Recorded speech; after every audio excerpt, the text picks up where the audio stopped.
कालिका प्रेमलोलङ्करम्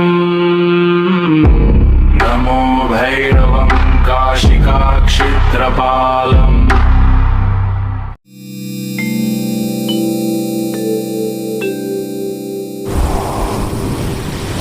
प्राचीन काल में देवलोक के स्वर्णिम प्रांगण में एक विचित्र चर्चा ने जन्म लिया। देवताओं और ऋषियों के बीच अचानक यह प्रश्न उठ खड़ा हुआ, ब्रह्मा, विष्णु और महेश तीनों में परम कौन? हर देवता का मत अलग था। किसी ने सृष्टि के रचयिता ब्रह्मा को श्रेष्ठ बताया, किसी ने पालनकर्ता विष्णु को और किसी ने संहार के देव महेश को। मतभेद जब बढ़ने लगे, देवताओं ने निर्णायक उत्तर पाने के लिए वेदों का आह्वान किया। वेदों की ध्वनि अंतरिक्ष में गूंज उठी। परम तत्व केवल एक महादेव ही है, जिनके भीतर समस्त ब्रह्मांड सांस लेता है, जो काल से परे और समय के स्वामी हैं। विष्णु मुस्कुराए।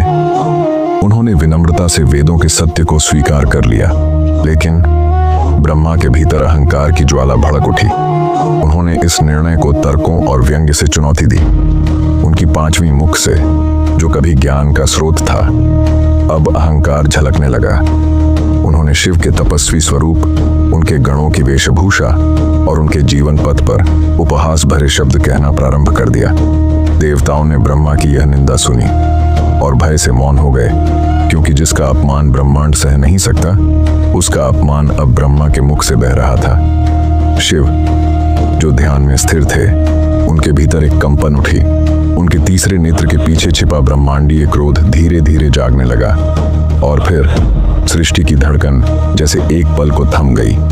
शिव के भ्रू मध्य से नीली काली अग्नि का विस्फोट उठ खड़ा हुआ, और उस अग्नि से प्रकट हुआ एक भयंकर, तेजस्वी, विकराल स्वरूप। इतना उग्र कि दिक्दिकांत भी कांप उठे, इतना प्रबल कि देवता दृष्टि नीची कर लें। यह थे काल भैरव, स्वयं महाकाल का अंश, मृत्यु, समय और न्याय के अधिपति। शिव का आदेश वज्र की भांति उनके भीतर उतरा, उस मुख को दंड दो जिसने अहंकार को जन्म दिया है। काल भैरव ने बिना विलंब आगे बढ़ते हुए अपने त्रिशूल की ध्वनि से ब्रह्मांड को चीर दिया, और एक ही प्रहार में ब्रह्मा के उस पांचवें मुख को अलग कर दिया जिसने शिव को अपमानित किया था।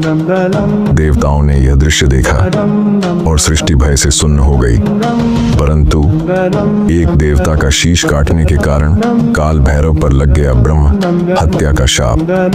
ब्रह्मा का कटा हुआ कपाल उनके हाथ से चिपक गया, और ब्रह्म हत्या का पाप एक भयानक काली स्त्री रूप में उनके पीछे पीछे चलने लगा।